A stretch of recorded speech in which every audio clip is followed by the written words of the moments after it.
Hola, bienvenidos al podcast de Mi vieja quería una abogada. ¿Qué es un podcast? No sé, escuché el de Barsi para saber eso. Acá nosotros vamos a hablar de y a través de la sociología sobre las cosas que nos pasan en nuestras vidas. Entre nosotros y con entrevistados nos haremos preguntas que nos permitan comprender y explicar aquello que nos sucede cotidianamente. Esto es... Mi vieja quería una abogada. Un podcast de sociología. Hola, ¿qué tal? ¿Cómo andan? Sean ustedes muy bienvenidos a una nueva edición de Mi vieja quería un abogado, un podcast de sociología, este segundo capítulo, segunda entrega de esta nueva temporada 2021, año 2 en el calendario de pandemia, se podría decir. Seguimos por Zoom porque nos seguimos cuidando y estoy este día acompañado por mi amigo Franco Soso Videla. ¿Cómo andás, Fran? Hola Fede, ¿cómo estás? ¿Todo bien? Muy bien, muy contento de estar nuevamente en este hermoso programa que hemos construido lenta y progresivamente. Sí, tenemos un round 2, ¿no? Ahora la vuelta, las segundas versiones. En este Zoom, claro, verdad, las segundas versiones nunca son buenas. No, bueno, en este caso va a ser muy buena, va a ser mejor todavía porque dejamos un montón de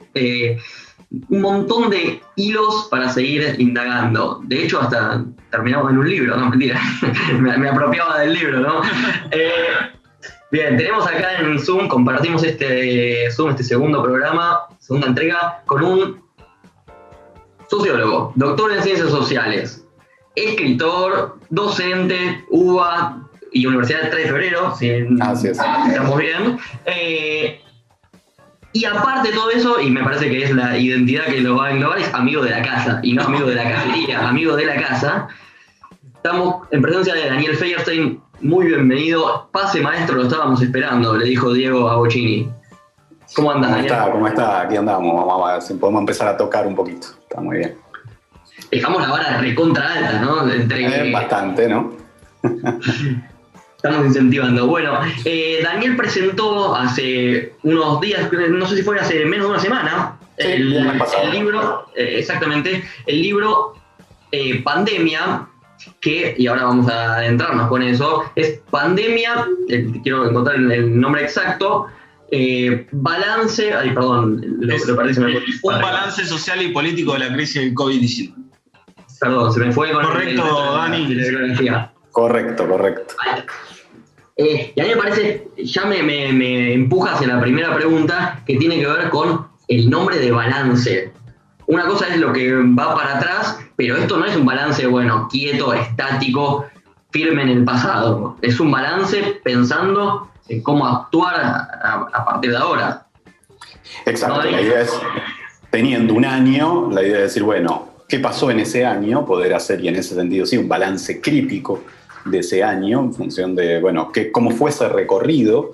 Te diría que es un balance bastante triste, además de crítico, en el sentido de decir, fue un recorrido donde fuimos a peor, no fuimos a mejor, o sea, donde empezamos muy bien y nos fuimos degradando, y la idea es tal cual, o sea, es un balance de ninguna manera concluido, entonces la idea es aportar herramientas para pensar lo que sigue, digamos, ¿no? O sea, para que ese balance nos permita posicionarnos, incluso diría, como campo popular de otra manera, ¿sí? Porque efectivamente las tendencias más interesantes, yo lo planteo en términos de derrota, ¿no? O sea, se derrotó el principio precautorio, se derrotó la importancia del rol del Estado, y eso que parecía espantoso y se lo usaba más bien para estigmatizar, de Macri se juntó con Alberto y le dijo que mueran los que tengan que morir, fue la política aplicada, y parece que en el 2021 seguimos en esa senda, ¿no? Que se mueran los que se tengan que morir.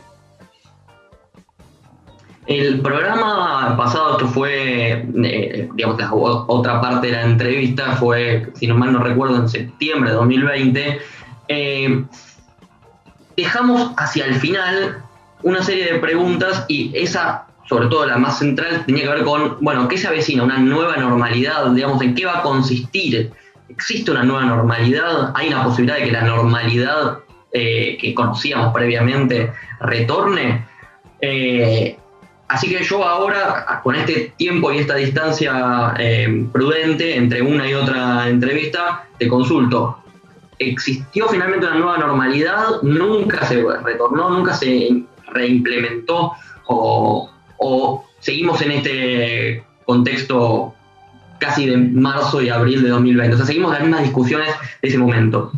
A ver, yo diría que hay como dos grandes caminos y lamentablemente fuimos por el camino incorrecto, podríamos decir. Sí tenemos un tercio del mundo, más o menos un tercio del mundo, entre un tercio y la mitad, que decidió encarar en serio una política para terminar con este virus y poder restablecer la normalidad. Y en esos lugares podríamos decir que ya hay una especie, no sé si de nueva normalidad, sino prácticamente de normalidad, ¿sí? En el sentido de que han recuperado gran parte de sus actividades e incluso lo que se está discutiendo los últimos meses es si siguen o no siguen usando barbijo y básicamente muchas propuestas de que ya no resulta necesario y otros sectores que dicen, bueno, no estaría mal mantener ese cuidado y donde la restricción fundamental, dado que los otros 2/3 del mundo parecemos el día de la marmota, y no lo encarga, la restricción principal tiene que ver con el tránsito internacional, digamos, ¿no? Que los lugares libres de COVID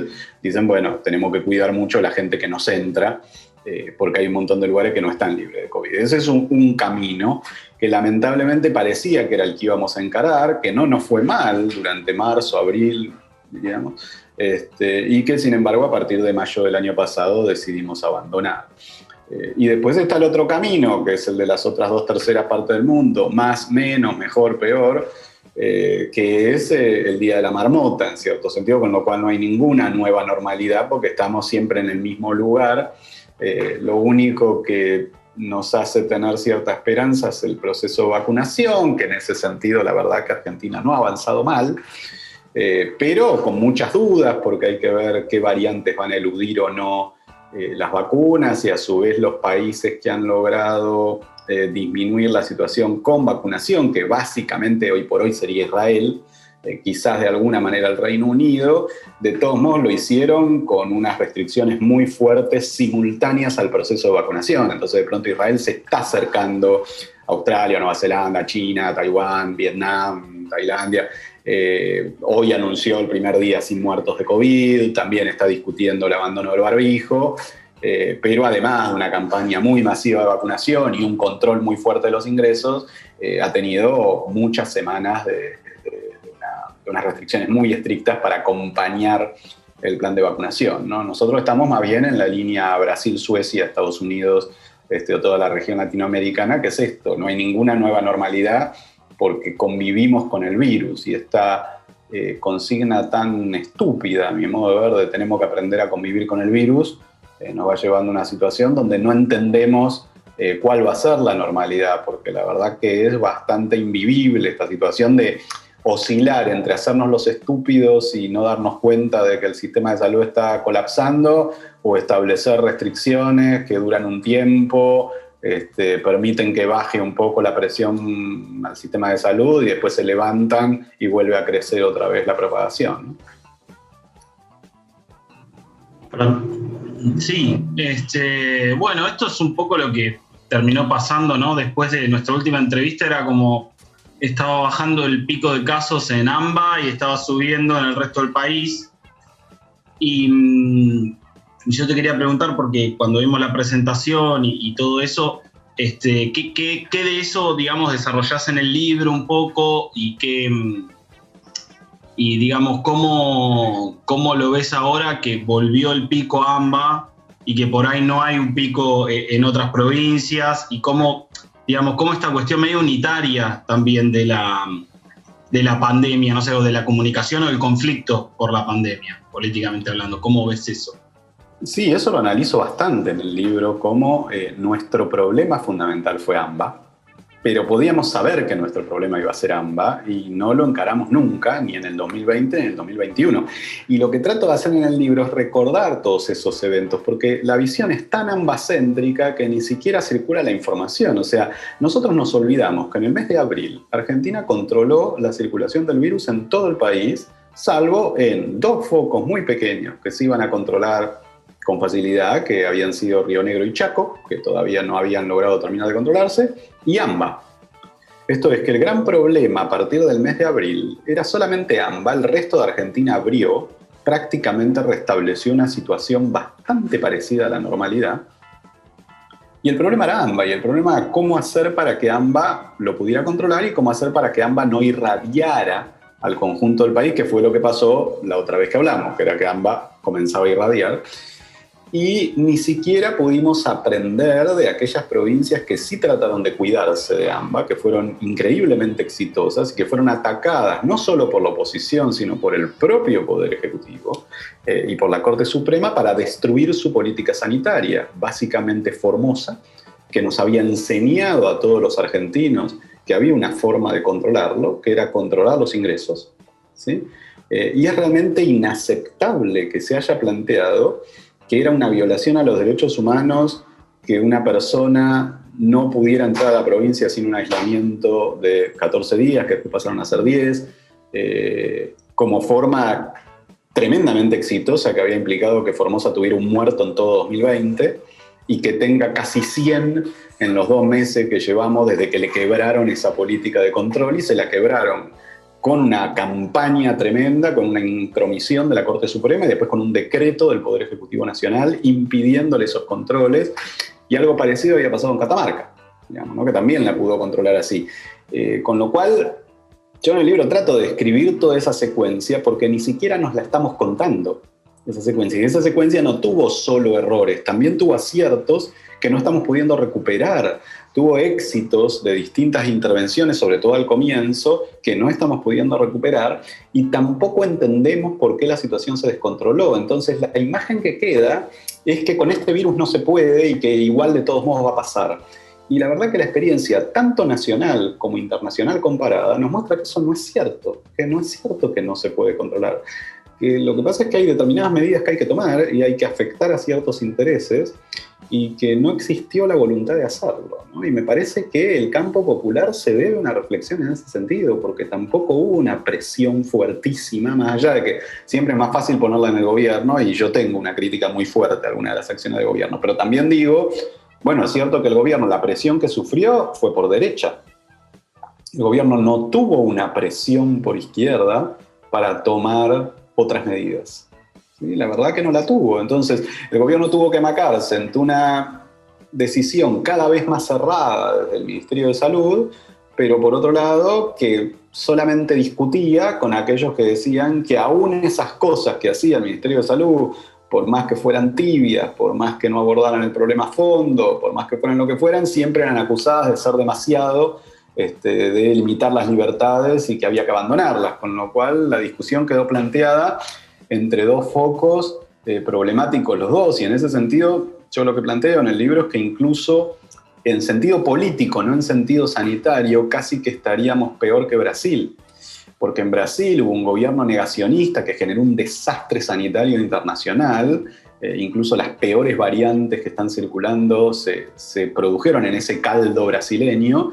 Pero lo que hay es una oposición política que salió a enfrentarse a ese gobierno, que probablemente lo derrote. O sea, toda la información política de Brasil dice que el nivel de popularidad de Bolsonaro ha bajado a niveles bajísimos, y entonces ha habido por lo menos una reacción política ante ese negacionismo que puede permitir, sea alrededor de la figura de Lula o de quien sea, rearmarse políticamente, digamos, ¿no? Mientras que nosotros estamos en una situación donde esa opción no es representada por nadie. No hay una fuerza política que esté planteando eso.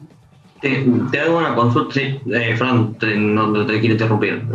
Sí. No, pasa que se me ocurren 5 preguntas de cada intervención que hace Daniel, pero quisiera ir como con cierto orden, porque vos hablaste primero como de esto de que el principio precautorio fue derrotado, y un poco de la instalación, como hablás en la presentación que hiciste, del sujeto neoliberal, ¿no? Y yo te quería preguntar, ¿en qué lugar queda la responsabilidad ciudadana para vos alrededor de esta cuestión? O sea, ¿cómo queda esto?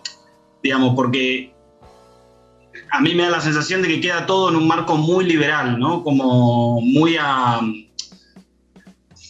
una tradición argentina también el liberalismo, ¿no? Porque a veces parece que no, pero lo es. ¿Y qué percepciones tenés vos de esto, de la responsabilidad ciudadana sobre estas cosas? Yo creo que desvía el problema central, ¿no? O sea, nosotros podemos plantear, y de hecho en el libro lo analizo, qué le pasa a la sociedad, digamos, ¿no? Y qué nos pasa a cada uno de nosotros.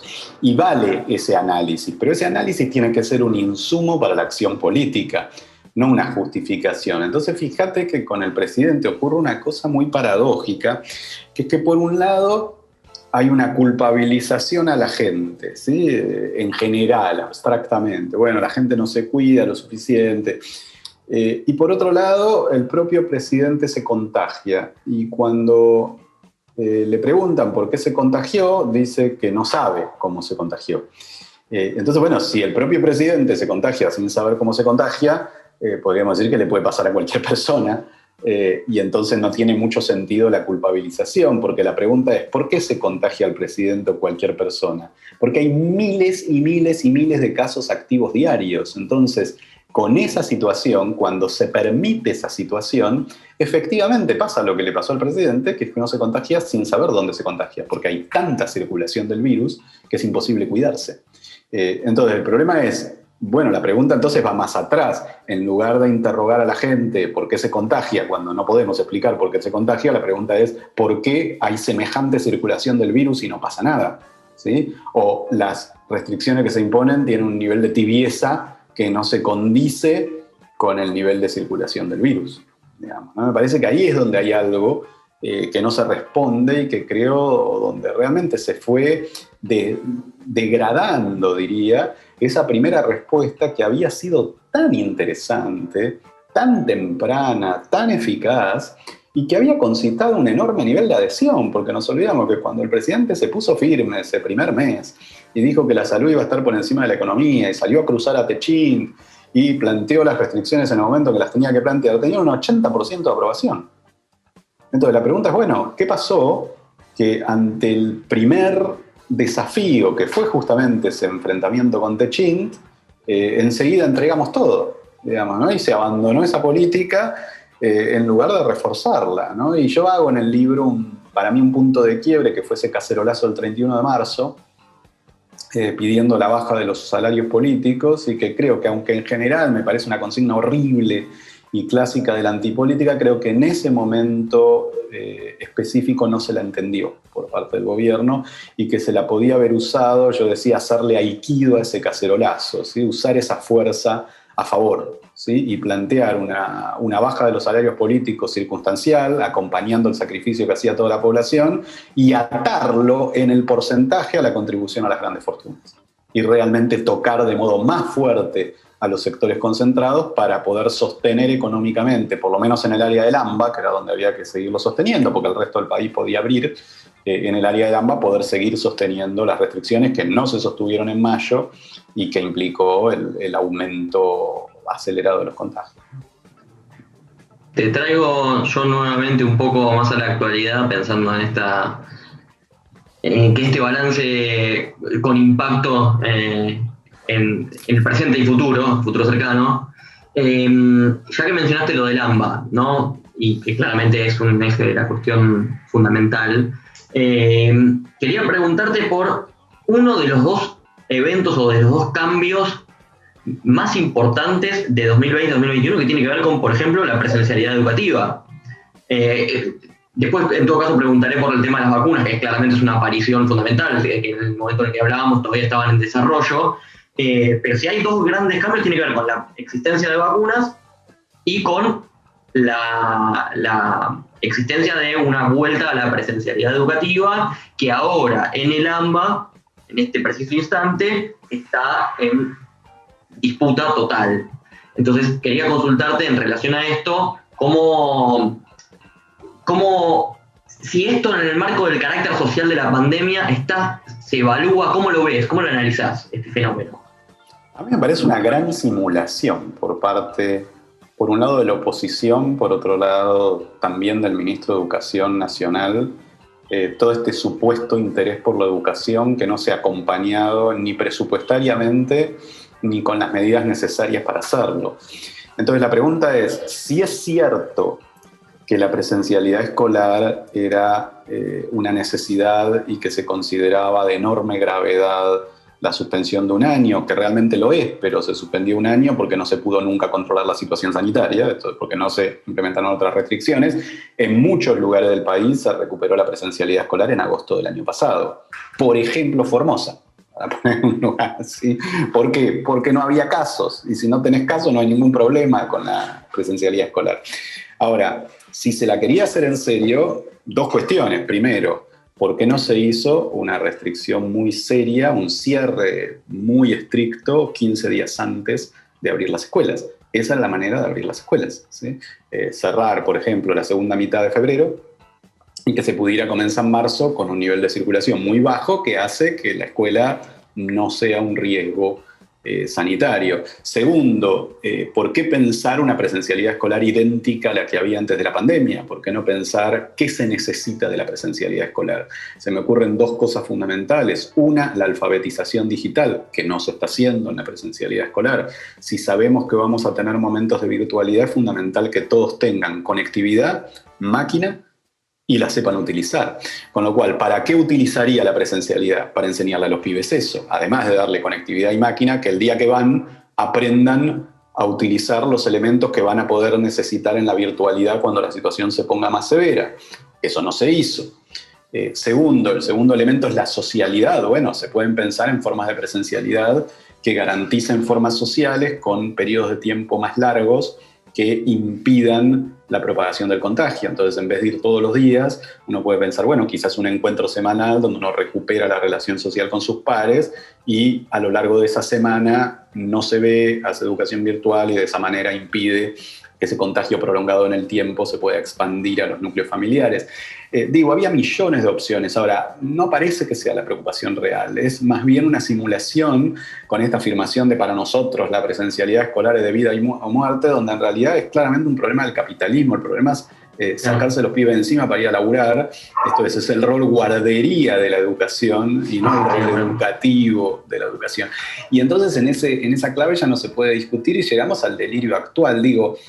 Todos los semáforos de peligrosidad de la presencialidad escolar plantean un número que va entre 100 y 200 contagios diarios activos cada 100.000 habitantes. ¿Sí? Piensen que la ciudad de Buenos Aires tiene entre 600 y 1.000, o sea, está a años luz del nivel más alto en el cual se considera que no puede haber presencialidad escolar, con lo cual estamos realmente en una situación delirante. No hay ningún país del mundo.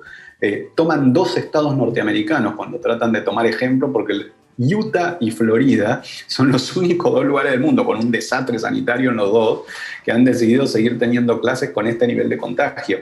Entonces, lo que no quita que no sea muy importante esa presencialidad, pero como decíamos, bueno, si se considera tan importante, hay que tomar las medidas necesarias para poder garantizarla, y que en algunos casos fueron medidas no tan costosas económicamente como las de Formosa o Catamarca, que es, bueno, una de las formas es que el virus no entre.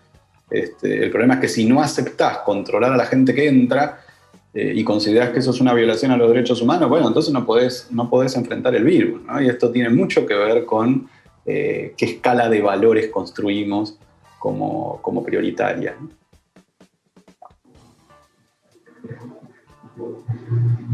No, bueno, tengo dos preguntas en una más política que tiene que ver con esto que vos decís, desde el punto más alto de valoración pública respecto al presidente a un crujido y deterioro progresivo de la fuerza política en el gobierno, cómo eso va deteriorando también las medidas vinculadas a la pandemia, eso por un lado, y lo segundo tiene que ver con... Vos en la presentación haces una referencia muy importante a la oposición entre quizás la libertad y la norma. Tal vez lo estoy simplificando yo, pero entre la libertad y la norma. Y mi pregunta ahí tiene que ver con, y me vuelvo casi a lo Rousseau, ¿no? Entre la libertad natural e individual y la libertad civil, ¿no? Una libertad moral, libertad colectiva, de respeto a la norma, de amor a la norma, ¿no? ¿Cómo se traza eso y de qué manera solucionar que cuando se habla de libertad no se hable solamente de libertad individual sino de la libertad por respeto al colectivo. Tal cual, es buenísimo el desafío que haces porque yo creo que es el desafío fundamental de la sociología contemporánea. Este tema que plantea Fede, y me parece que no somos para nada conscientes y que en ese sentido muchas de nuestras clases o muchos de nuestros representantes políticos, y me refiero al campo popular, terminan siendo una pata izquierda del neoliberalismo. Estos no logran entender el desafío crucial de la época, que es este que decís, que es para todos los autores modernos, es interesante que tires a Rousseau, pero para el caso para Kant también, la libertad significaba la capacidad de liberarme de la imposición del deseo.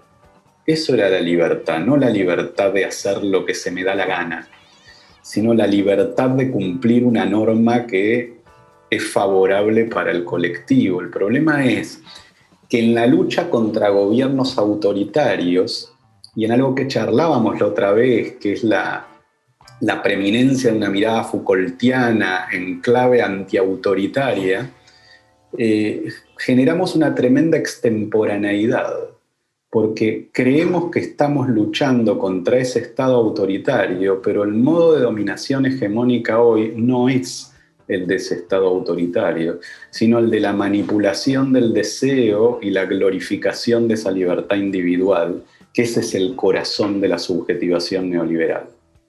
Y entonces, en ese sentido, el desafío del campo popular hoy es cómo hacer que los poderosos cumplan la norma. Cómo hacer que los poderosos, cómo obligar a los poderosos a dejar de hacer aquello que nos perjudica a todos. Y eso implica recuperar el rol de la autoridad estatal. Pero para esa izquierda posmoderna, eso sería autoritario, ¿sí? Y entonces, en este sentido, qué sé yo, la izquierda ha acompañado las manifestaciones contra las medidas sanitarias en Formosa, y el gobierno nacional ha abandonado a Formosa. Y más allá de que no está en mí una reivindicación de Infran o de toda la política, que por supuesto tiene miles de denuncias con la cuestión de los pueblos originarios, otras situaciones, pero en lo que vamos concretamente a modos de lidiar con medidas sanitarias, con una pandemia, aquella iniciativa que buscó colocar al Estado en primer lugar y buscó limitar esa libertad individual de los poderosos no es acompañada ni por la izquierda ni por el gobierno nacional. ¿Por qué? Porque parece que eso no se puede hacer. Bueno, si no se puede poner límite a los poderosos, no podemos enfrentar nada.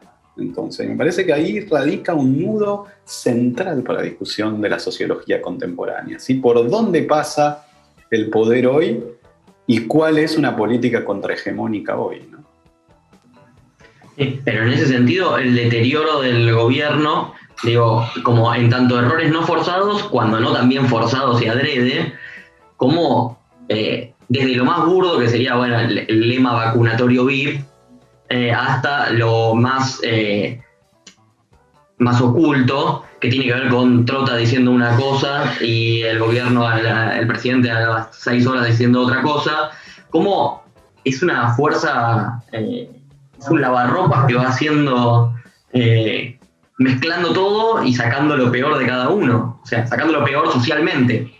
Es que como no hay una convicción de la cuestión más de fondo, por eso digo, salvo en ese primer mes, y que ahí parecía que en Argentina las cosas iban a ir a un lugar muy interesante, porque fíjate que ese apoyo implicaba que la sociedad puede entenderlo, si se le plantea con claridad. Ahora, como no se le plantea con claridad, claro, se va degradando y ocurre esto que decís, digamos, ¿no? Entonces, bueno, el tiro en el pie que implica toda la lógica de la casta política vacunando gente por amistad, más allá que hayan sido 20 o 70 casos, que fue totalmente irrelevante en cuanto a una campaña de vacunación que la verdad que ha funcionado bastante bien, de todos modos, realmente un tiro en el pie inaceptable y éticamente muy enojoso, hasta esto que decís, de que en la propia mirada gubernamental no hay una claridad sobre la necesidad de poner límite a los poderosos. Digo, la verdad que todo lo que se logró fue a fin de año un impuesto a la grande fortuna bastante poco significativo, en el orden del 2%, mucho menos que lo que han hecho la mayoría de los países del mundo,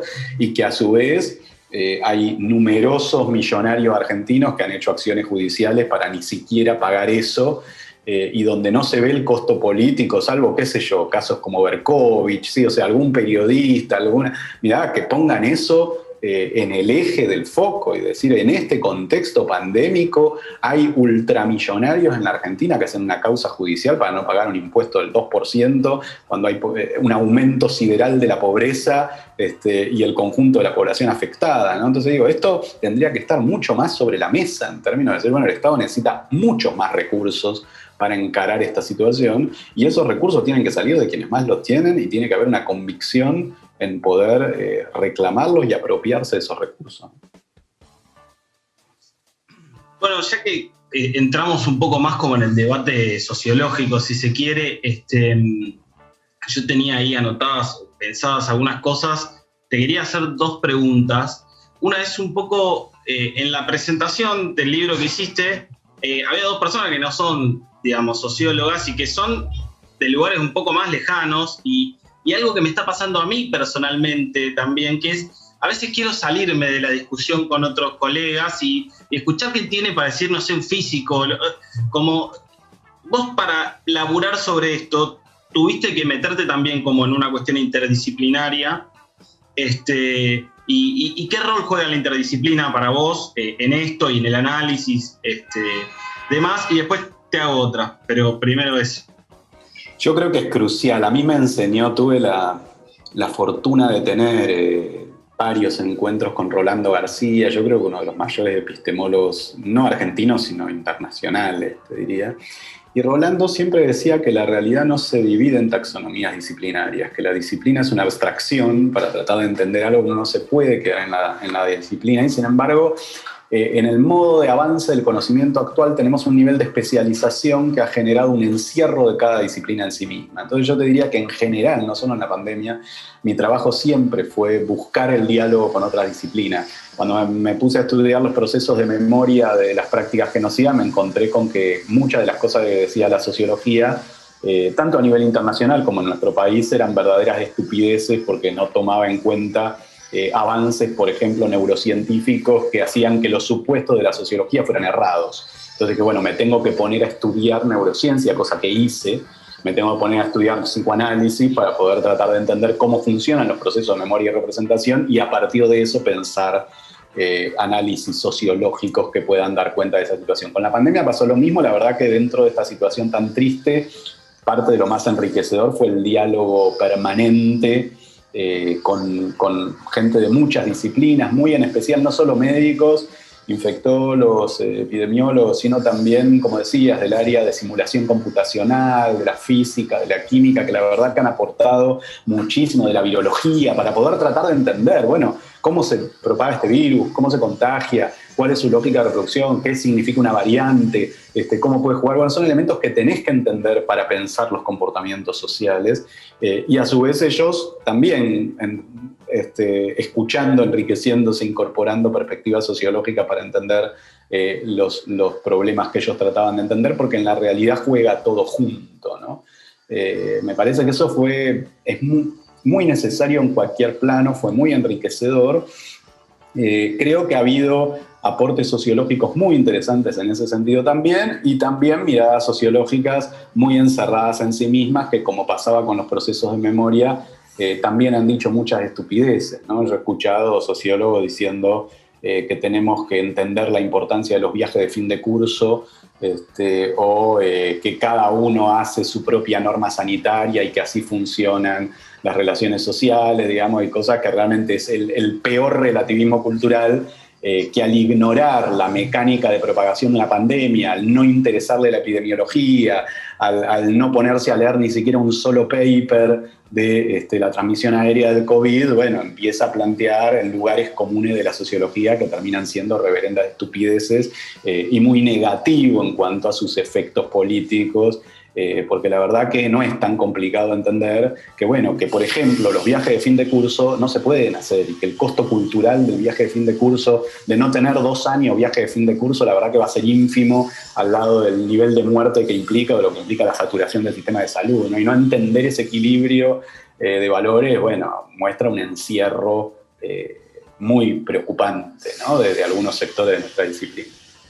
Bueno, justo que dijiste eso en la presentación tuya, y eso que viene medio sobrevolando también la charla que estamos teniendo. Vos decís que la propagación del virus se encuentra determinada como por el comportamiento social, ¿no? Y a su vez, en la presentación tuya, Luciano Lutero, que ya va a ser la segunda vez que lo citamos en este podcast, habló de duelo y paranoia, y vos dijiste algunas cosas ahí que a mí me parecieron muy interesantes, y creo que tiene que ver con esto mismo de alguien que no puede ni siquiera decir, che, no voy al viaje de fin de curso y demás, ¿no? Y también citando esto de la interdisciplina. Sí, podés comentar. Sí, a mí me encantó lo de Luciano, porque sí, yo en el libro trabajo mucho el rol que juega la paranoia y por otro lado la dificultad de aceptar el aplazamiento, ¿no? Esto de decir, bueno, hay cosas que no es que no las podemos hacer nunca, no las podemos hacer ahora, hay que esperar, digamos, ¿no? O sea, el rol de la paciencia. Y justamente una característica del uso del tiempo en el neoliberalismo es la inmediatez permanente, así como la obsolescencia permanente, ¿no? Esto es, no hay tiempo, no hay posibilidad de incluir la dimensión tiempo, la dimensión de la espera. Pero me encantó lo de Luciano porque él introdujo esta cuestión que no está en el libro, pero me pareció muy complementaria con mi libro, es decir, la paranoia tiene una relación directa, decía él, con la imposibilidad de hacer el duelo, ¿no? Uno se pone paranoico porque no quiere aceptar el duelo, que a veces es un duelo momentáneo, ¿sí? Como decíamos, como los viajes de fin de curso, que no es nunca más va a haber viaje de fin de curso. Bueno, ahora no se puede, ya veremos, lo haremos en 2 o 3 años, qué sé yo, ahora eso no se puede. Que es hacer un duelo por una actividad que no se puede. Ahora, lo que llama mucho la atención en el caso de esta pandemia es que esa imposibilidad del duelo es más fuerte en los sectores más acomodados, ¿sí? Y esto tiene una explicación. O sea, vos fíjate que acá los que más sufrieron la pandemia fueron los sectores populares, pero han sido los que menos se quejaron, ¿sí? No están en las manifestaciones, no están en los organización de protestas contra las restricciones, no hay saqueos, ¿sí? Digo, los que más derecho tenían a quejarse, como están acostumbrados al duelo, como pierden cosas todo el tiempo, ¿sí? En ellos no ha avanzado tanto esta subjetividad neoliberal de no aceptar el duelo de nada. Mientras que la población más procesada por esta lógica del consumo, sí es la que ha sido muy fuerte en la imposibilidad de aceptar que nada se suspenda. Ni las clases, ni la Semana Santa, ni las vacaciones, ni el viaje de fin de curso. O sea, nada se puede suspender. No puedo aceptar la pérdida de nada. Y es esto, en esta imposibilidad del duelo, en no querer aceptar la pérdida de nada, se monta, decía Luciano con mucha profundidad, la paranoia. Como no quiero aceptar la suspensión, entonces alguien tiene que tener la culpa. Entonces me pongo re loco a ver quién tiene la culpa para echarle la culpa, sea el que sea, ¿sí? Los jóvenes que se juntan en las fiestas clandestinas, el gobierno que hace un vacunatorio VIP, los que quieren, los científicos que quieren encerrarnos. Digo, tengo que encontrar a ver quién tiene la culpa para poder dirigir todo mi odio contra ese y impedir tramitar el duelo de que, bueno, no es que alguien tenga la culpa, sino que hay cosas que no puedo hacer y que, bueno, tengo que aceptar hacer el duelo por esas cosas que por lo menos por un tiempo no puedo hacer. En la medida en que lo haga, eso es lo más paradójico, en la medida en que aceptemos suspender algunas actividades, eso va a durar menos, porque el virus no vive mucho. Entonces, si efectivamente se implementan, que es lo que vimos en una tercera parte del mundo, decíamos, si se implementan las medidas necesarias, la circulación disminuye y podemos recuperar cada vez más actividades. En la medida en que no queremos suspender nada, bueno, es el día de la marmota, seguimos, o sea, la suspendemos cuando ya nos desborda toda la situación y encima mucho nos sirve, porque ya es tal nivel de propagación que aún suspendiendo, si no lo sostenemos 6-7 semanas, el efecto no logra ser efectivo, ¿no? Justamente porque hay un nivel de circulación tan masivo que cualquier medida se vuelve inefectiva, ¿no? Estamos hablando con Daniel Feierstein a cuento de la publicación y presentación del libro Pandemia, un balance social y político de la crisis del COVID-19. Fede, Sí. vamos a estar sorteando un libro que Daniel nos cedió, así que después pasamos las bases y condiciones por Instagram, hacemos la publicación. Tremendo manganazo, Franco, manganazazazo, Videla.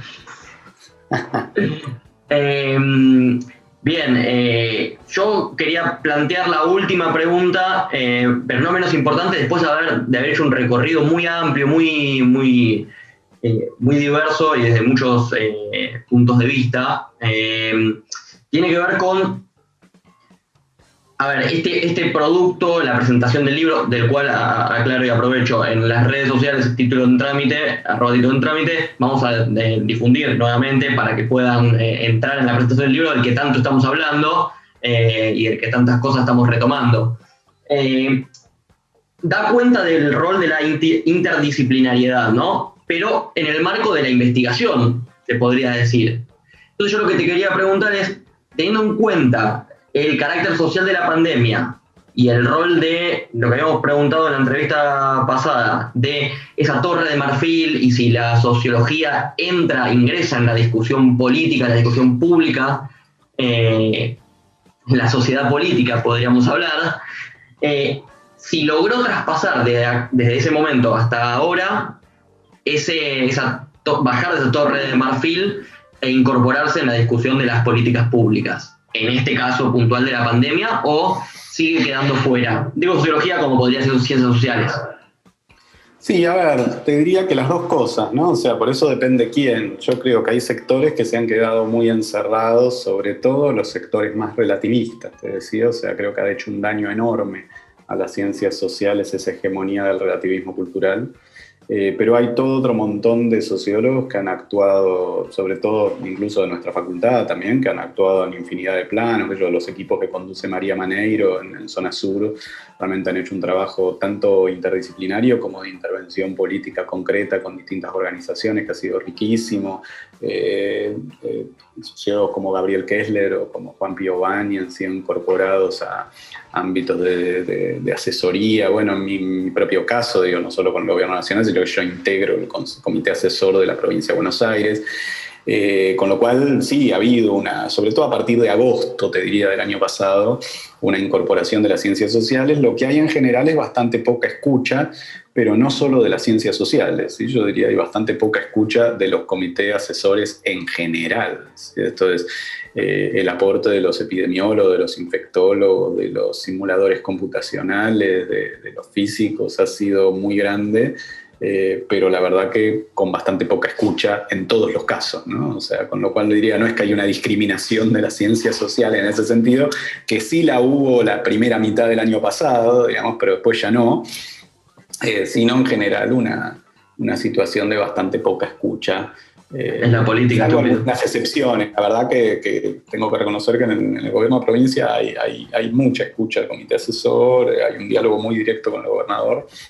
Después las dificultades políticas de tomar decisiones y sobre todo con la dificultad que tiene un área que requiere concertar como el área del AMBA, ¿no? O sea, donde realmente hay una mesa de tres, gobierno nacional, gobierno provincial, gobierno de la ciudad, y donde, claro, sin el acompañamiento del gobierno nacional y la articulación con el gobierno de la ciudad, aún si se quisieran tomar algunas medidas de otro tipo, se vuelve imposible si solo las toma la provincia de Buenos Aires. Queda para la próxima hacer un análisis más político, digamos, de las imposibilidades, ¿no? O de la fragilidad que tiene hoy el Ejecutivo en general, me parece, ¿no? Y toda la cuestión de la judicialización, de la política y demás, que creo que es muy interesante también, pero bueno, no es justo el tema de hoy. Lo dejamos para la próxima, para el round 3, que se vendrá dentro de unos meses. Esperemos con más gente vacunada, con otra perspectiva. Me encanta, Franco, esto que decís, porque le sumaría algo, ¿no? Sin entrar al tema, pero diría las imposibilidades, pero muchas veces las imposibilidades son producto de las autoimposibilidades. A veces nos convencemos de que es imposible. Y claro, y si nos convencemos nosotros mismos de que es imposible, seguro que es imposible. Bueno, round 2 terminado, ojalá haya un round 3 y en lo posible presencialmente, ¿quién dice? Nada, Daniel, es un placer escucharte nuevamente, es un gusto, un lujazo que nos damos en esta segunda ocasión y bueno, nada, naturalmente agradecerte, natural y socialmente, ¿no? Agradecerte por sumarte a una nueva entrega de Mi vieja quería un abogado, un podcast de sociología. Intentamos desde nuestro lugar dar espacio y difusión a algunas cosas y acercamientos, bajar de esa torre de marfil, pero a otro público. Sí, y también damos el lujo de escucharlo a Daniel, ¿no? Que nos encanta también. Sí. Un placer para mí. Un placer también. Engloba muchos conocimientos de muchas áreas al mismo tiempo, en poco tiempo. Exactamente. Entonces es un sacudón, es un sopapo de conocimiento. Ahí va. Bueno, Daniel, muchísimas gracias. Ya conocés cómo es nuestra entrega, nuestro lema final, nuestro lazo social. No hace falta que lo repita. Ay, no me acordaba. Ah, bueno. Hay que avisar. De vuelta, nosotros somos Título en Trámite, nos pueden encontrar en las redes, vamos a difundir ahí, después tiramos las bases y condiciones para el sorteo del libro que muy, muy amablemente Daniel nos está entregando y haciendo parte de las ganancias. Eso lo dejé para afuera. Bueno, así conseguimos más seguidores, así que lo tienen que seguir a él. En Instagram dijiste que no usabas, pero sí en Twitter. Nada más, @Título en Trámite, Mi vieja quería un abogado, un podcast de sociología en Spotify y en YouTube.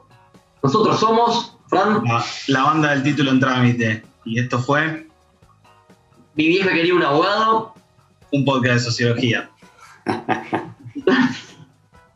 Chao, muchas gracias Daniel, nos vemos, Fran, hasta la próxima.